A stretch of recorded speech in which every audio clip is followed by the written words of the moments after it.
물론 청와대에서 선을 긋는 입장입니다만 지금 상당히 많은 분들이 관심을 갖고 있는 게 바로 북한과의 물밑 접촉설 아니겠습니까?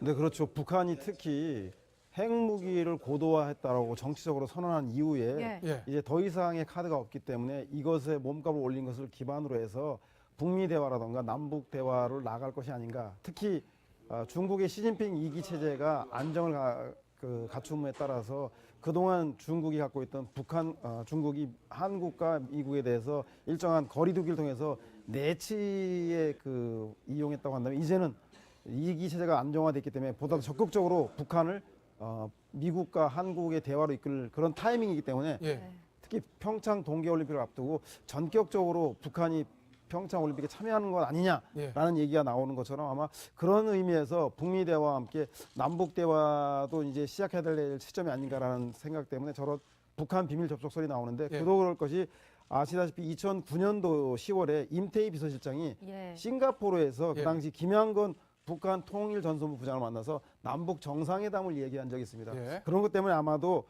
UAE는 몰라도 레바논은 한국과 북한이 동시에 수교한 81년에 수교한 나라이기 때문에 거기서 북한 측과 접촉하는 게 아닌가라고 하는 추측이 나오는데 현재 명분은 양국 간 외교 현안과 국군 장병을 격려하러 간다는데 대통령 비서실장이 격려를 한다는 거에서 약간 사람들이 의아하게 생각하기 때문에 남북 접촉을 하려고 하는 게 아닌가. 아니라고 하면 아니할수록 더 강한 긍정은 더 강한 긍정을 이야기하는 거 아닌가 싶은 그런 추측 때문에 아마 정치권에서는 남북 비밀 접촉설에 대해서 아마 계속적으로 소문이 나오고 있는 것 같습니다.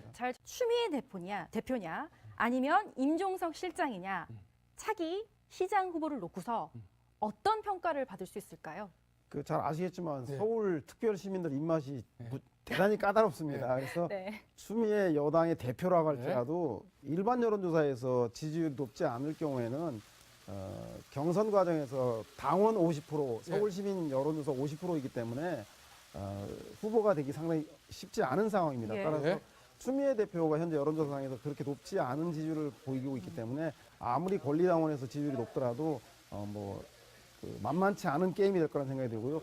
오히려 저는 한 가지 재미나는 것은 1월 1일 신년에 모든 일간지하고 방송에서 그리고 종편에서 여론조사 결과를 올해 주요 선거라고 여론조사 결과를 발표할 텐데 아마 박원순 시장 같은 경우에 다자간 대결에서 민주당의 정당 지지율 후에 근접해서 지지율이 나온다라면 청신호겠지만 그렇지 않고 민주당의 정당 지지율보다 서울시장 지지율이 낮게 나올 경우에 서울시장 후보 적신호란 기사가 실리게 될 경우에 상당히 큰 위협이 되기 때문에 아마 그 문제에 대한 대책을 제대로 세우는 것이 가장 급선무가 아닌가 싶고 그 반면에 경기도지사의 이재명 후보 같은 경우에는 민주당 정당 지지율과 근접해서 지금 도지사 지지율이 나온다는 거 아니겠습니까? 그것과 비교된다라고 하면 박 시장의 실질적 도전의 위기는 올 1월 1일부터 시작되는 건 아닌가 싶은 생각이 듭니다.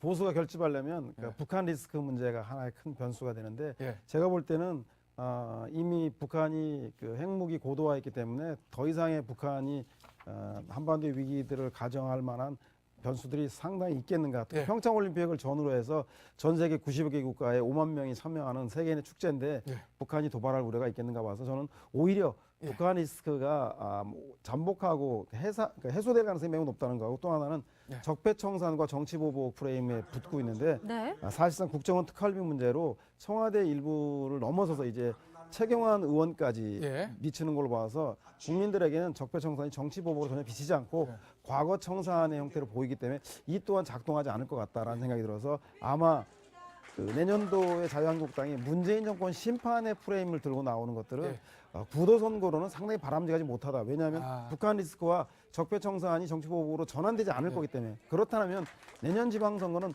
문재인 정부 심판이 아니라 야권 내에서 인물론을 통해서 구도선거가 아닌 인물선거로 바꿔야 될 텐데 인물선거로 바꿔야 된다. 지금 현재 홍준표 대표가 얘기하고 있는 낡은 주사파 종북 타령만 가지고는 그것만 가지고는 실제 문재인 정부를 심판하라고 하는 국민들의 여론을 메우기 힘들고 특히 문재인 대통령이 올해 연말에 있었던 YS 김영삼 전 대통령 추도식에 직접 참석했습니다. 이건 뭐냐면 부산 경남 지역을 예전에 진보의 도시, 민주의 도시로 바꾸겠다라고 하는 일정한 정치적인 포석인데 부산 경남에 대한 특단의 조치를 홍준표 대표가 하고 있는지에 대해서도 의문스러워서 저는 지방선거가 홍준표 대표의 오히려 무덤이 될 수도 있기 때문에 이 무덤이 될 문제에 대해서 네. 치밀하게 대책을 특단의 대책을 써야 하지 않는가 싶은 생각이 듭니다. 알겠습니다.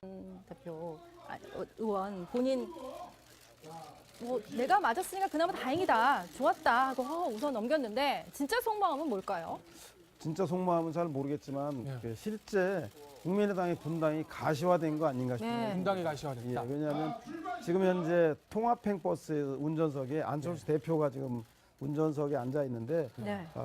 바른정당의 정주장을 거쳐서 예. 통합이라고 하는 종점에 가겠다고 하는데 예. 실제로 바른정당 정주장 가기 전에 탑승하고 있는 호남계 의원들이 모두 내리겠다는 거 아니겠습니까? 네. 그렇다면 현실적으로 바른정당의 통합이 가면 갈수록 아마 호남계 의원들 반발은 클 것이고 그 반발의 양태가 바로 박지원 최고위원 공작 문제로 불거졌다는 생각이 듭니다. 그리고 오늘 그 박지원 여파가 최고위원.